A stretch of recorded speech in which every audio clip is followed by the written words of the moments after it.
waaw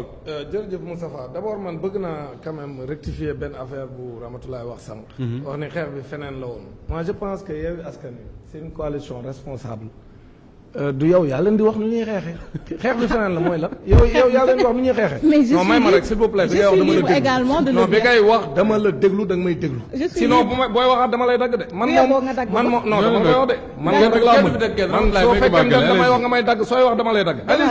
koy wax damaa souffrir déglu la donc su may wax da nga may déglu dama ni. du yow yaay wax Yewwi Askan Wi nu muy xeexee. ah bon ñun ah oui. du yow yaay wax Yewwi Askan Wi nu muy xeexee. waaw mais dama ni feneen la feneen fan. am na droit wax lim ci mais lan ca teg aussi bien pour Yewwi non dama la Ramatoulaye da ngay noppi déglu ma. c'est-à-dire que par la voie pacifique la wax ne la ñu war a xeexe. mais li ñu def kay mooy pacifique. non dañoo demandé. ñun la ñu waxoon suñu ko defalee kay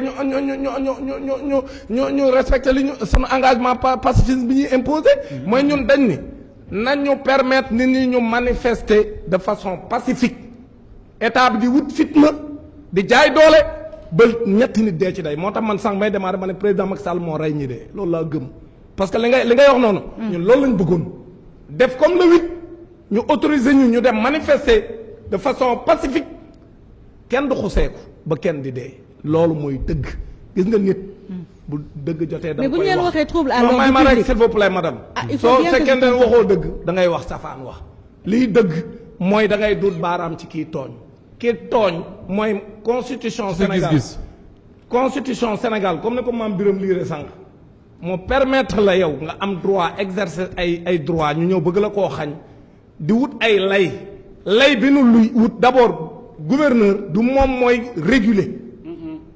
loolu du rôle gouverneur encore une fois d'abord amul une responsabilité nationale moom ci circonscription Dakar rek la compétence am yem d'abord ça c'est la première chose alors que les manifestations yi ñu doon demande Yewwi Askan Wi c'est pas seulement au niveau de Dakar moom gouverneur bu bëggee boobu décision peut-être kilifa am ministre de l'intérieur peut-être moo mënoon a am décision bu ñu mën a jël buy concerner l'ensemble des régions mais moom le gouverneur de Dakar amul benn compétence pour di jël ay décisions administratives yoo xam ne day am des incidences extraterritoriales moom fi mu mën a yem mooy le territoire de Dakar donc ça c'est la première chose deuxièmement moom loolu du rôle CNRA la te CNRA mënta empêcher ay coalition de partis légalement constitués et de mouvements ñu def seeni activité donc loolu aussi képp kuy wax dëgg da nga koy wax donc l'arrêté du gouverneur là vraiment c'est regrettable dans un état de droit c'est regrettable un Sénégalais sérieux da koy dénoncer ne koy yow gouverneur li ngay def ni day taal réew mi day indi fitna ci réew mi parce que da ngaa jalgati yoon parce que amoo ci droit beneen bi mooy mais manifestation bi li ko sabab du propagande parce que propagande mooy yow da ngay nekk ci biir élection yi ñun dañoo wax ne demuñu élection ci contexte bii ñun dañuy contester dem ci élection yi naan la da ngay propagande kuy propagande kay mooy lépp yemb na léegi nag dem xëccoo moo ci des ku ne di wax votel ma loolu mooy propagande mais ñun dañ ni mënaguñu dem ci élection yi parce que jaarul yoon parce que mënoo et j'en profite pour dire à Abdourahmane toutes les listes ne se valent non loolu gis nga di généraliser naan non ñaari coalition yi dañ leen waroon éliminer du noonu de du noonu loolu c'est de la généralisation de loolu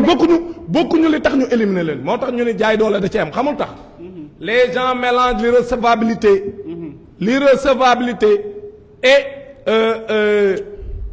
dañuy mélanger deux concepts c'est-à-dire une liste boo xam dafa irrecevable ak l'inéligibilité c'est-à-dire que ci wolof mooy ki nga xam ne mënta falu kooku ak ki nga xam ne moom mënta bokk loolu ñaari bu ñu ko jaxase bokkul c'est-à-dire que boo jëlee globaliser généraliser comme si Yewwi Askan Wi li ko conseil constitutionnel teg moo Benno Bokk Yaakaar ñoo yam du dëgg parce que Benno Bokk Yaakaar ñaari mbir la def ñaari mu def yëpp dafa am ay jafe-jafe mais man gëm naa ne benn bi am na droit corriger ko mais daf ci am bu mu mënul corriger parce que dafa am yoo xam boo ko defee erreur la man dégg naa ñu naan non dégg nañ sax le leader de leur liste nationale Ousmane Sonko wax ni def nañu erreur oui mais erreur boobu loi bi daf la permettre nga corriger ko c'est ça le problème c'est-à-dire que ñoom li ñu def mooy dañoo am koo xam ne dafa matalul 25 ans mu nekk sur la liste des titulaires ñu ni leen dindi leen ko ñu ni dañ ko dindi ma rek ma ñëw non c'est important damay wax li tax man yamuñu léegi kooku bi ñu ko dindee ndeke moom ma nga woon ci liste suppléant ba bu fa nekkee day nekk ci ma nga woon ca parti suppléant donc sur la liste dafa nekk 2 fois sur les 2 parties ça dafa nekk ci liste titulaire bi ak ci liste suppléant ak suppléant bi léegi nag loolu doublon la loolu ñoom conseil constitutionnel li mu wax ni ñoom dañu respecté wul la parité c'est pas vrai du loolu respecté nañ parité également la liste de Yewwi Askan Wi est complète n'est pas incomplète xam nga man tam may rappeler lii parce que ñu bëri dañoo bëgg a wane ne ñaari ñoo yem alors que yow yaa fi njëkk taxaw may ma rek ma daaneel la liste n'est pas ce que je dis là c'est du précis lu leer laa lay wax la liste n'est pas incomplète pourquoi parce que bu ñu la nee sur la liste des titulaires tu as droit à 53 sur la liste des suppléants tu as 50 ci bordereau bi dañ koy mentionné bu doon dafa manqué lañ lay wax la liste est incomplète maintenant ce qui s'est passé mooy dafa am doublon dafa apparaître sur les titulaires ndaw si dafa apparaître sur les titulaires apparaître sur les suppléants kooku dañ koy rectifier kooku on avait la possibilité de rectifier ko léegi nag maintenant ñu def ni non la liste est incomplète parce que ñoom ñoo koy dindi alors que loolu du rôle direction générale des élections alors que Yewwi Askan Wi moom problème xam lan la moom dafa def dépassement de parrainage Moustapha dépassement de parrainage kooku bennoo la bennoo dafa def dépassement de parrainage xam nga luy dépassement de parrainage mooy dañ la entre 0,5 ak 0,8% des électeurs léegi mu nekk 55 327 ñoom ñu dem déposer 55 328 seen tête de liste Aminata Touré ni ñun ñoo ci yokk benn rek au cas où donc dañoo dépassé alors que la loi dit que au moment du dépôt su fekkee da nga def dépassement ça suffit pour invalider une candidature loolu ci considérant mais non ministre de l'intérieur li mu wax yépp c'est parce que dafa far nous avons un ministre de l'intérieur qui est partisan d'ailleurs warut a organiser élection donc man li ma gëm mooy li nga xam ne moo am mooy du lenn li gis nga li am ni actuellement Sénégal c'est parce que on a un président boom si mënul yéegal niveau bi ba tolloog ba jël ba fees siège u président de la République. d'accord par parloo ak jaay doole la nekk. d'accord par parloo ak jaay doole la yee fitna lay def Sénégal xamul tax et j'en profite d'ailleurs j'ai compris ce que les gens commencent à dire nee nañ léegi manifestation yi day yàq parce que bëccëg gi lañ koy def nii day liggéey donc man je vais proposer à Yewwi Askan Wi non mais Moussa Ba ma daane la foofu non après may ma non nañu organiser mais yow tu n'as même pas à proposer Bara évoqué na ko on parle des manifestations mais moom lañ ko war a defee ci Dakar